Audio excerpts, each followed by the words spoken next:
सिवान के साबिक एमपी मरहूम मोहम्मद शहाबुद्दीन ने रघुनाथपुर असेंबली सीट से हरिशंकर यादव को टिकट दिलवाया था, जिसके बाद वो 2 बार उसी सीट से एमएलए बने। अब उसी सीट से सिटिंग एमएलए हरिशंकर यादव ने दोस्ती का फर्ज निभाते हुए अपनी रिवायती सीट शहाबुद्दीन के बेटे ओसामा शाहब के लिए छोड़ दी है। सिवान में हुई एक तकरीब में खुद एमएलए हरिशंकर यादव ने ओसामा को पगड़ी बांधी, जिसका वीडियो सोशल मीडिया पर जबरदस्त वायरल है। लोग इसे मौजूदा वक्त में बढ़ती नफरत में मोहब्बत की शानदार मिसाल के तौर पर देख रहे हैं। देखिए इसी पर हमारी ये खास रिपोर्ट।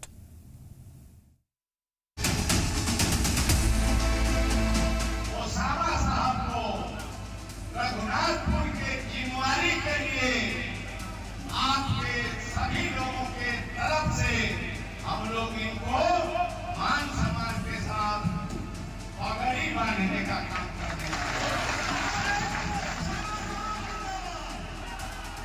सिवान रियासत बिहार का एक ऐसा जिला जो मरहूम साबिक एमपी मोहम्मद शहाबुद्दीन के नाम से आज भी जाना जाता है। सिवान के सुल्तान और साहिब कहे जाने वाले मोहम्मद शहाबुद्दीन का इंतकाल कोविड-19 की वजह से 1 मई 2021 को हो गया था। 2005 से ही लगातार शहाबुद्दीन अलग अलग केसेस में जेल में बंद रहे हैं। 2016 में जेल से थोड़े वक्त के लिए निकलने के बाद उन्होंने बिहार सीएम नीतीश कुमार के लिए कहा था कि वो हालात के सीएम हैं। हुई कि हालात बनते गए और सीएम बनते गए। नीतीश कुमार के बारे में क्या ख्याल है? परिस्थितियों के मुख्यमंत्री। इस बयान के थोड़े दिनों बाद ही 15 फरवरी 2017 को सुप्रीम कोर्ट ने शहाबुद्दीन की जमानत रद्द कर दी और उन्हें सिवान जेल से हाई सिक्योरिटी वाली तिहाड़ जेल में शिफ्ट कर दिया गया।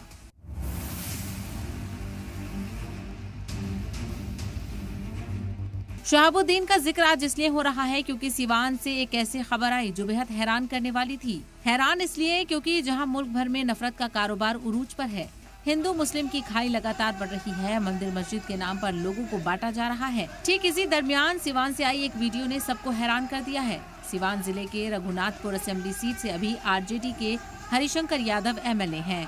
हरिशंकर यादव ने मोहम्मद शहाबुद्दीन के बेटे ओसामा शाहब के लिए अपनी रिवायती रघुनाथपुर सीट छोड़ दी और तकरीब में ओसामा शाहब को पगड़ी बांधकर साफ कर दिया कि अब उनकी जगह पर शहाबुद्दीन के बेटे ओसामा चुनाव लड़ेंगे।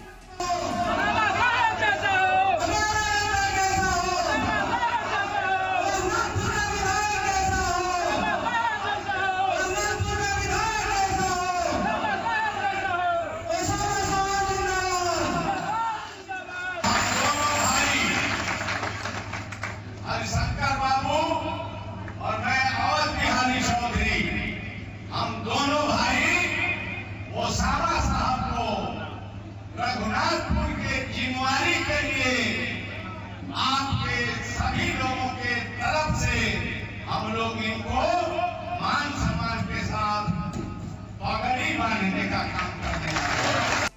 एमएलए हरिशंकर यादव और शहाबुद्दीन परिवार के बीच कई साल से सियासी रिश्ता बरकरार है। उन्होंने 2015 और 2020 के चुनाव में जीत दर्ज की।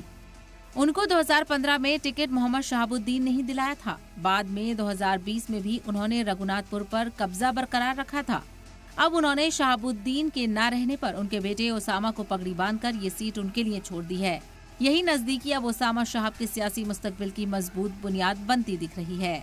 दरअसल मोहम्मद शहाबुद्दीन की अहलिया हिना शाहब ने इसी साल अप्रैल में लालू यादव और तेजस्वी यादव से मिलकर रघुनाथपुर से ओसामा शाहब को चुनाव लड़ने की बात रखी थी और अपने बेटे के लिए रघुनाथपुर सीट का दावा कर दिया था, जिस पर यहां से 2 बार के आरजेडी एमएलए हरिशंकर यादव ने फाइनल मोहर लगा दी है। सिवान में हुई तकरीब में साबिक असेंबली स्पीकर अवध बिहारी चौधरी ने भी साफ कर दिया कि बिहार असेंबली में अपोजिशन लीडर तेजस्वी यादव ने ओसामा को रघुनाथपुर से चुनावी तैयारी की इजाजत दे दी है। यहाँ के स्थानीय विधायक जो काफी सीधे साधे अच्छे प्रतिनिधि रहे हैं और अभी हैं, उनके द्वारा रघुनाथपुर के एक युवा प्रत्याशी श्री ओसामा साहब को, जिनको लालू जी तेजस्वी जी ने यहाँ से विधानसभा लड़ने का निर्देश दिया है। वहीं पगड़ी रस्म के बाद ओसामा शाहब ने आवाम को खिताब करते हुए कहा कि जिस तरह आवाम ने हरिशंकर यादव को आशीर्वाद देकर एमएलए बनाया, उसी तरह उन्हें एक मौका मिलेगा।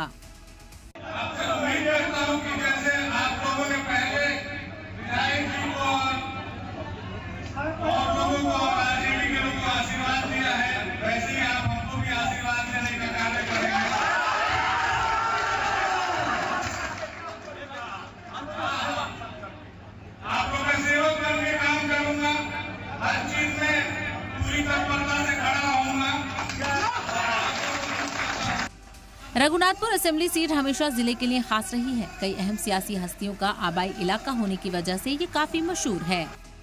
रघुनाथपुर सीट पर 7 बार कब्जा जमाने वाली कांग्रेस का पिछले 2 दहाइयों से हाथ खाली है। 1952 के पहले चुनाव में कांग्रेस के रामानंद यादव एमएलए बने थे। 1952, 1962 और 1969 में कांग्रेस के रामानंद जीते। रामदेव सिंह 2 बार 1957 और 1967 में एमएलए चुने गए, जबकि 1972 में श्रीनिवासन सिंह एमएलए चुने गए थे। 1977 में विक्रम कुंवर एमएलए बने। 1980, 1985 और 1990 में जीत की हैट्रिक लगाने वाले कांग्रेस के विजय शंकर दुबे ने आखिरी बार 2000 में यहां से जीत दर्ज की थी। फरवरी 2005 और अक्टूबर 2005 के असेंबली चुनाव में उन्हें करारी हार मिली। फरवरी 2005 में हुई असेंबली चुनाव में सभी इक्वेशन टूट गई। आजाद उम्मीदवार जगमातो देवी ने यहां से जीत दर्ज की। अक्टूबर 2005 में चुनाव हुआ, तब जगमातो देवी जेडीयू की टिकट पर चुनाव लड़ी और जीत हासिल की। इसके बाद 2010 में नए परिसीमन पर असेंबली का चुनाव हुआ। बीजेपी में आए विक्रम कुंवर को टिकट मिला, लेकिन आरजेडी उम्मीदवार हरिशंकर यादव ने उन्हें हरा दिया। इसके बाद हरिशंकर यादव ने दोबारा भी जीत दर्ज की। रघुनाथपुर असेंबली सीट पर सबसे बड़ी तादाद में मुस्लिम है। यहाँ पर 23% से ज्यादा मुस्लिम वोटर है। राजपूत वोटर 10% है। रघुनाथपुर सीट पर 10% यादव वोटर है। आरजेडी सीट पर मुस्लिम और यादव समीकरण के सहारे ही जीत दर्ज करती रही है।